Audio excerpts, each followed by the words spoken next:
How do everyone, and welcome back to Royville Reads. My name is Stefan. Haven't been able to read too much lately. Been under the weather a little bit. However, I do have a book that I have read and I'd like to talk about. I'm a big Star Wars fan, just like I am a big Star Trek fan. So I've read a lot of those books, a lot of the fan fiction, as they like to call them, but a little bit more than fan fiction because they were produced by a major publishing house. I guess it's, is it canon? Is it not canon? Is it George canon? Is it Disney canon? Is it book canon? Is it all? Yeah. So, anyway, I really liked this book, and without further ado, it is Star Wars Kenobi. And it's by John Jackson Miller. I don't think I'd ever read anything by him before. This is Essential Legends Collection here. So it is not, I guess, considered part of the Disney canon. But really, to enjoy this book, honestly, I think it could be either old Essentials or Legends canon. It could be Disney canon. It's not really, there's no earth-shattering events in this book that would probably make it not work for either or. It is a pretty quick read, at least it was for me, and it's clocks in at 383 pages. If you've listened to some of my other videos, if you've watched them, you also know that I am a fan of the Western genre, and this book really bridges the gap between Star Wars and Western.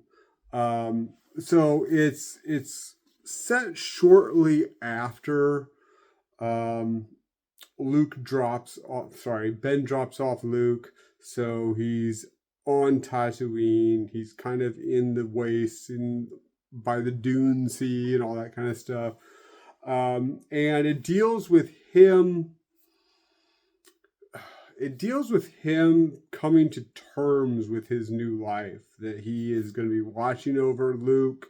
He's got to basically be this hermit, and the big galactic war is over, so now we're going to kind of focus it more just on him and what he needs to do day to day. Well, the book sets it up that he's kind of that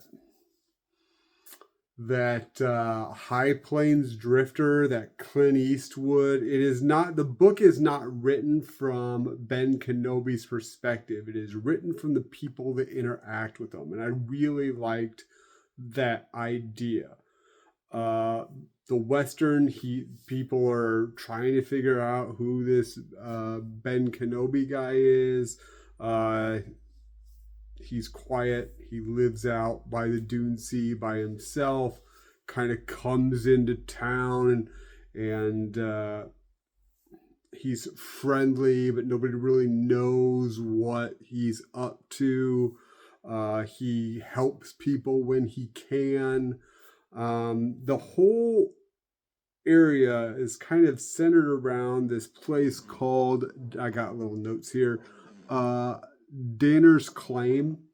And kind of think of that like way station. It's like the restaurant, the general store, and all wrapped into one. And it's where the people from around the area, kind of the ranchers, now granted they're moisture farmers, but the ranchers of the area come to get their things, where they get their news, where they congregate and speak to people, get their supplies, that kind of thing.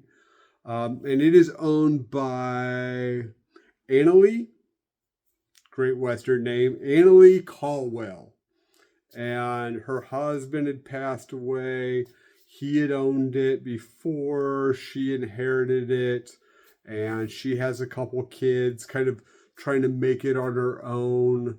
There's another character called Orrin Galt, I think is how you, once again, another great Western name. Orrin Galt, who is the head of something called the Settler's Call. That's like his big initiative because they have problems with Tusken Raiders. And in this book, you really got to think like the settlers, like the European settlers, and then the Tusken Raiders kind of take on that mysterious Native American aspect of the story.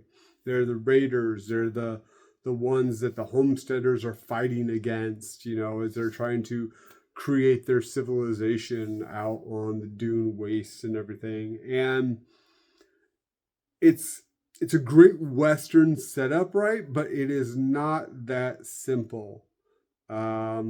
Come to find out that Orrin might not be the straight-laced guy that you think he is, that he's just out to help everybody.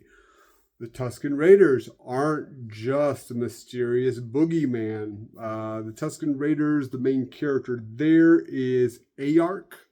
That person is a tribal chief of this Tusken Raider band that is coming in and getting supplies and raiding, and there's this, you know, big conflict between them, and both sides have people killed in these raids, and then it basically culminates in the end to kind of this big showdown with the settlers and the Tusken, the moisture farmers, and the Settlers Call group, and the Tusken Raiders. And it's just this big, like, really well done conflict towards the end. And then everything kind of just, you know, settles down. And will Ben Kenobi leave with Aniline? It's a Western. Probably not. Probably has to go back out, you know, into the horizon as the two sons of Tatooine are setting. It is just a really fun book. There's a lot of Western elements, psychological elements. Ben Kenobi trying to figure out who he is now. Very well written, a lot of good action-packed stuff. If you're into Westerns, if you're into Star Wars, this is a great melding of those two genres. Sci-fi, space opera, Star Wars, the High Plains Drifter, who was that masked man, Western, and I strongly recommend this book, Star Wars Kenobi by John Jackson Miller. Really fun read, quick read. So with that being said, I hope you enjoyed this video. If you're here, like, subscribe. If you've read this book, comment down what you thought about it. Was it a good Western? Was it a good Star Wars book? Let me know. Thanks, everybody, and keep reading.